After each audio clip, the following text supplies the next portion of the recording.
नमस्कार, आप सभी का स्वागत कृषि दर्शन में। मैं हूं मुकुल शर्मा। कृषि दर्शन में हर रोज़ आपके लिए नई नई जानकारी हम लेकर आते हैं और इसके लिए हमारे कार्यक्रम में हैं 3 सेगमेंट। पहले हम बात करेंगे विज्ञान और किसान की, बात होगी कृषि स्टार्टअप की और आखिर में बात करेंगे फार्मिंग इंडिया की। तो चलिए शुरुआत करते हैं कार्यक्रम की। कार्यक्रम में सबसे पहले बात करते हैं हमारे पहले सेगमेंट विज्ञान और किसान की। आज विज्ञान और किसान में आपके लिए क्या है खास, आइए देखते हैं।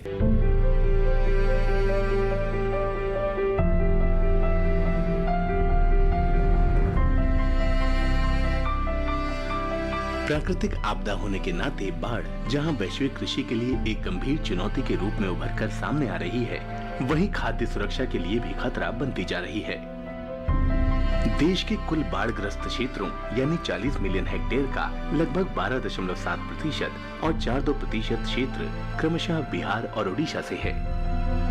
बिहार के मुजफ्फरपुर और पूर्वी चंपारण जिले व ओडिशा का पुरी जिला अत्यधिक वर्षा की घटनाओं, खराब जल निकासी इत्यादि के कारण बाढ़ के लिए अति संवेदनशील है। बाढ़ का पानी 6 से 15 दिन तक कृषि खेतों में बना रहता है, जिससे खरीफ फसलों मुख्य रूप से चावल को भारी नुकसान होता है। बाढ़ रोधी कृषि पद्धतियों और अनुकूलन उपायों को विकसित करने तथा बाढ़ के उपरांत फसल प्रबंधन और IBFI के माध्यम से बिहार और ओडिशा के बाढ़ग्रस्त क्षेत्रों में कृषि अनुकूलन की वृद्धि के लिए तमाम प्रयास किए जा रहे हैं।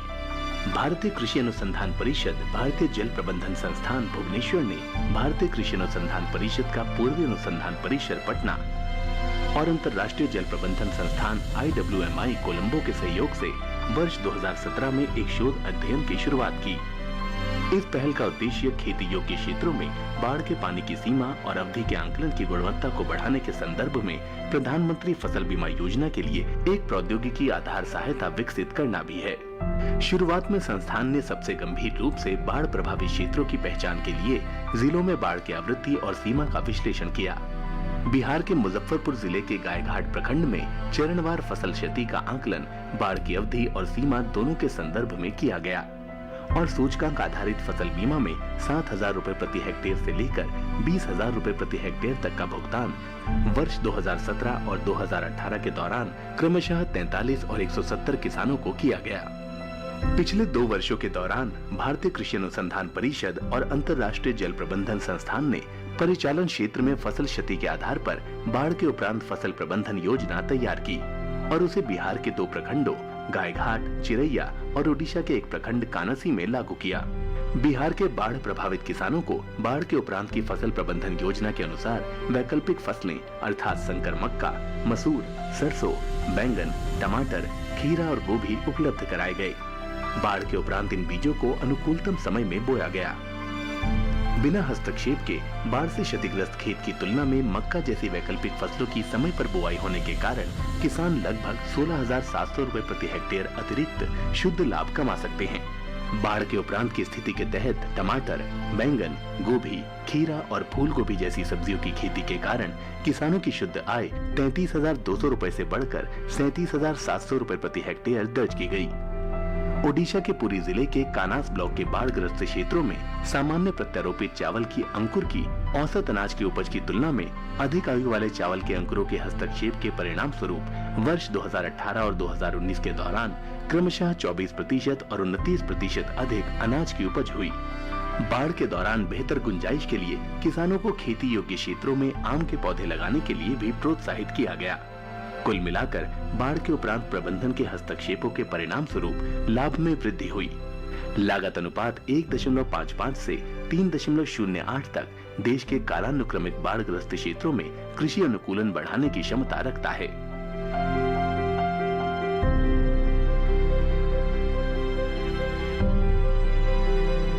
और इसी के साथ ही कृषि दर्शन में वक्त हो चला एक छोटे से ब्रेक का। आप बने रहिए दूरदर्शन किसान पर।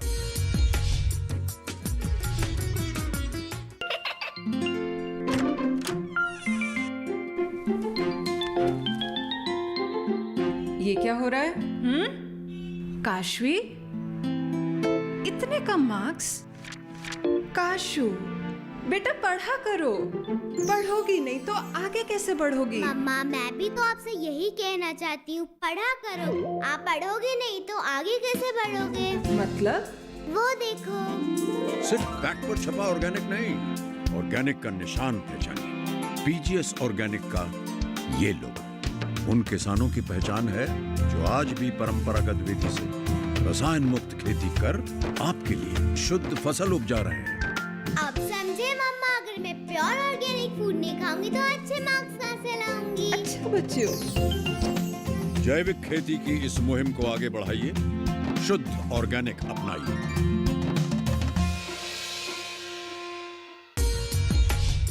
ब्रेक के बाद आप सभी का एक बार फिर स्वागत कृषि दर्शन में। अब हम पहुंच चुके हैं हमारे दूसरे सेगमेंट कृषि स्टार्टअप में। कृषि स्टार्टअप में किसान बहनों भाइयों, लगातार आपको हम जानकारी देते हैं किस तरीके से एक सफलता का जो सफ़र है वो तय हम करते हैं, हमारे किसान हो, और उसमें कभी कभी जो हमारे वैज्ञानिक हैं उनका भी पूरा श्रेय जाता है।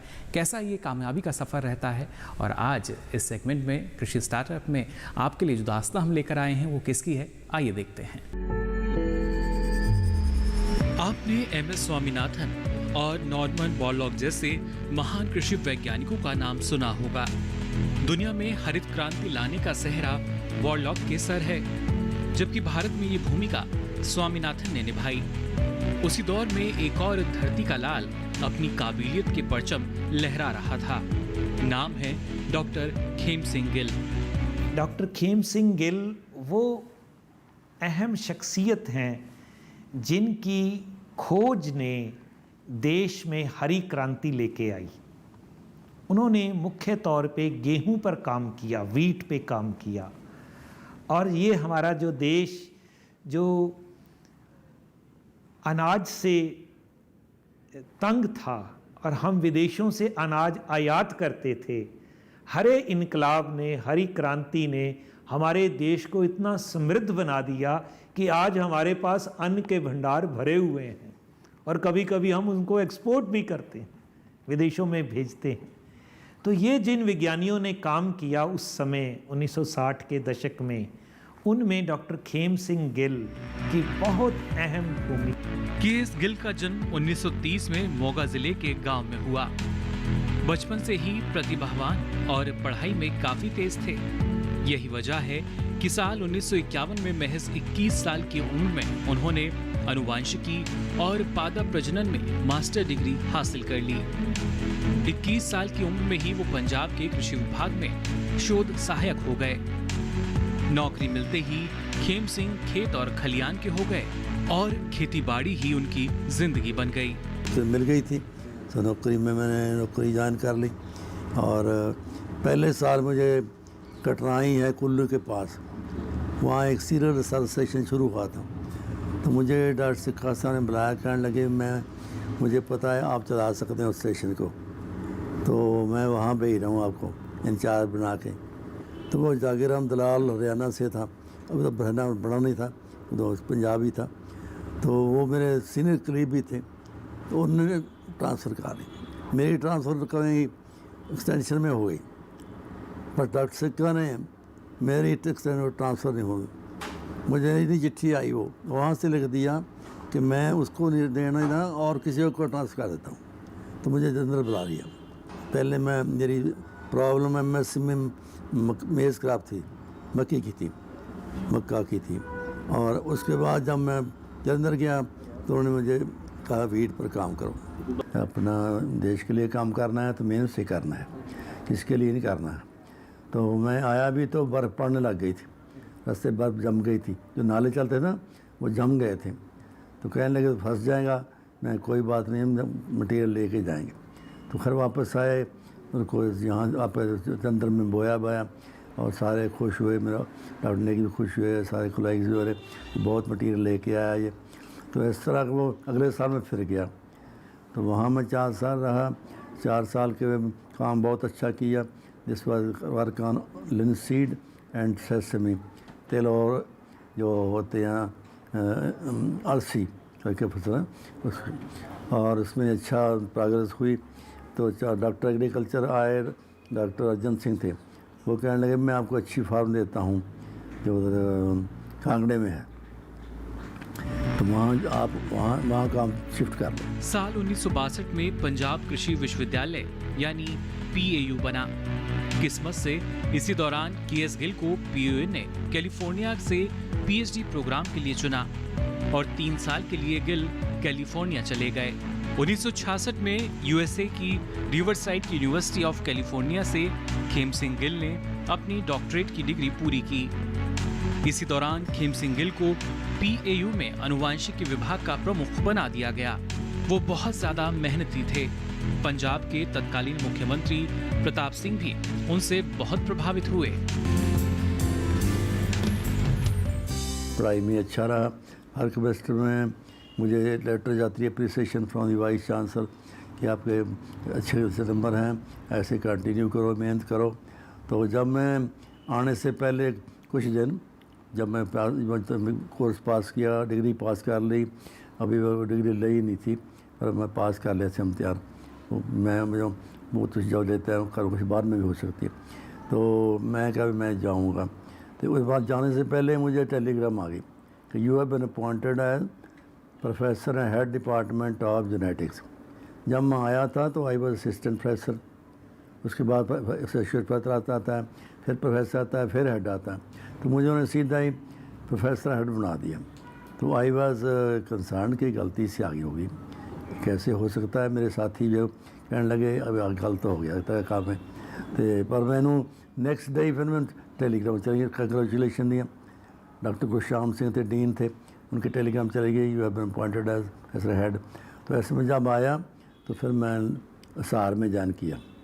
एग्रीकल्चर यूनिवर्सिटी के 3 कैंपस थे, एक पीएयू लुधियाना और पीएयू हिसार, पीएयू पालमपुर। तो जब यहाँ आए फर्स्ट टाइम पीएयू में एज वाइस चांसलर तो मेरा I was young out of the other lot other deans and directors.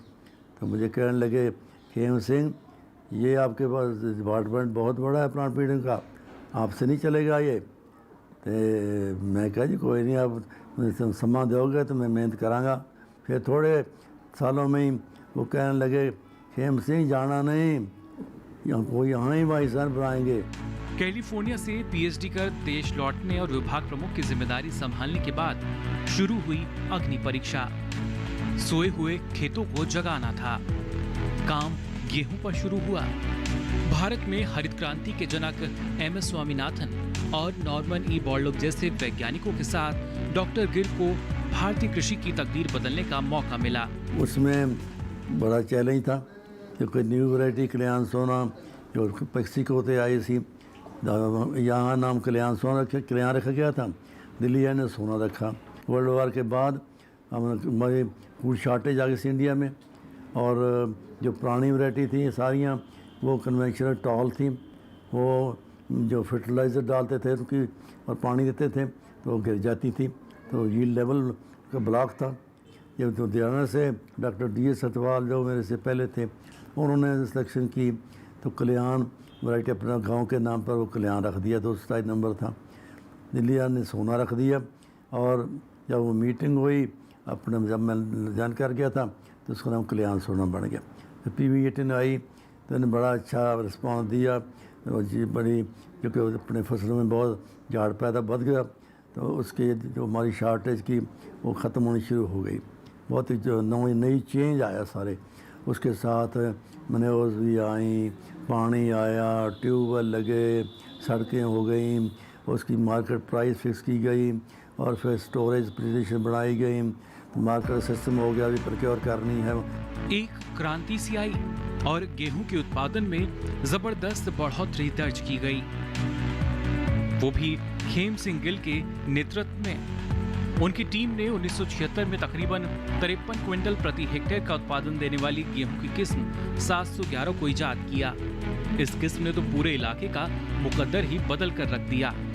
लेकिन चुनौतियां अभी और भी थीं। गेहूं में करनाल बंट नाम की बीमारी लहलहाती फसलों को लील रही थी। अच्छा उत्पादन देने वाली किस्में करनाल बंट बीमारी के आगे घुटने टेक रही थी। फिर खेम सिंह गिल ने करनाल बंट के खिलाफ मोर्चा खोला और देश के किसानों को मिली 1510 नाम की एक ऐसी किस्म जिसमें इस बीमारी के खिलाफ लड़ने की जबरदस्त ताकत थी। खेम सिंह गिल के प्रयासों को पहचान मिली। खेम सिंह बेहद साधारण किसान परिवार से थे। यहाँ तक कि स्कूलिंग के बाद आगे की पढ़ाई के लिए पिता के पास पैसे नहीं थे। उनके शिक्षक प्रतिभा को यूं बर्बाद होते देखना नहीं चाहते थे। उन्होंने अपने होनहार शिष्य को 10 रुपए देकर कॉलेज भेज दिया और यूं ये 10 रुपए गिल ही नहीं, पूरे भारत की तकदीर बदलने वाले थे। खेम सिंह गिल का शानदार करियर रहा। साल 1979 से साल 1983 तक वो पंजाब एग्रीकल्चर यूनिवर्सिटी लुधियाना में कृषि कॉलेज के डीन रहे। उसके बाद 83 से 87 तक अनुसंधान निदेशक का पद संभाला और 87 से 89 तक PAU में ही निदेशक प्रचार प्रसार शिक्षा रहे। जैसा कि MS रंधावा ने खेम सिंह के अनुवांशिकी विभाग के प्रमुख बनने पर साल 1968 में कहा था कि कहीं जाना नहीं, तुम्हें इसी PAU में कुलपति बनाएंगे। रंधावा की कही बात सच हुई और खेम सिंह गिल साल 1989 में PAU के कुलपति बन गए। इनके नेतृत्व में पंजाब कृषि विश्वविद्यालय ने गेहूं, बाजरा और दूसरी फसलों की करीब 300 किस्में विकसित की। अपने पूरे कार्यकाल के दौरान खेम सिंह गिल ने दुनिया के 25 से ज्यादा देशों की यात्राएं की, वहां के खेत खलिहान की बारीकियों को समझा। खेम सिंह गिल के इन प्रयासों को न सिर्फ देश ने बल्कि पूरी दुनिया ने सराहा और सम्मान भी दिया। 1993 में सेवानिवृत्ति के बाद भी वे घर नहीं बैठे। शिक्षा को लेकर सजग KS गिल पंजाब, हरियाणा और उत्तर प्रदेश में चलने वाली अकाल अकेडमी के अध्यक्ष बनाए गए, जहां उन्होंने ग्रामीण क्षेत्र के 60,000 से ज्यादा बच्चों का भविष्य संवारा। खेम सिंह गिल को 1976 में रफी अहमद किदवई अवार्ड से सम्मानित किया गया। ये सम्मान डॉक्टर गिल को 26 साल के अथक प्रयासों और उन प्रयासों से मिली कामयाबी के लिए दिया गया था। और फिर 1992 में उन्हें प्रतिष्ठित पद्म भूषण सम्मान से भी नवाजा गया। पिछले साल सितंबर में ही खेम सिंह इस दुनिया को छोड़कर चले गए, लेकिन अपने पीछे छोड़ गए लहलहाते खेत। और इसी के साथ ही कृषि दर्शन में वक्त हो चला एक और छोटे से ब्रेक का। आप बने रहिए दूरदर्शन किसान पर।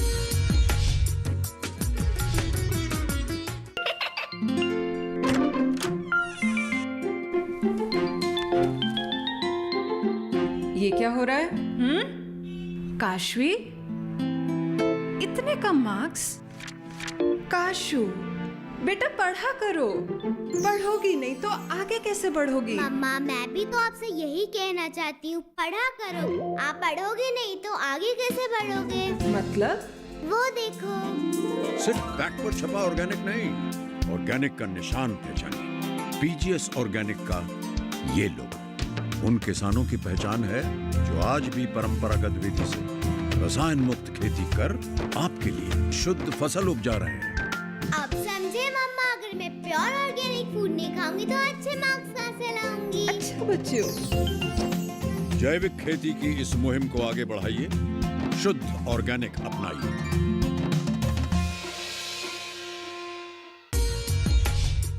ब्रेक के बाद आप सभी का एक बार फिर स्वागत कृषि दर्शन में। अब चलिए बात करते हैं फार्मिंग इंडिया की। किसान बहनों भाइयों, आज फार्मिंग इंडिया में क्या है आपके लिए खास, आइए इस पर डालते हैं एक नजर।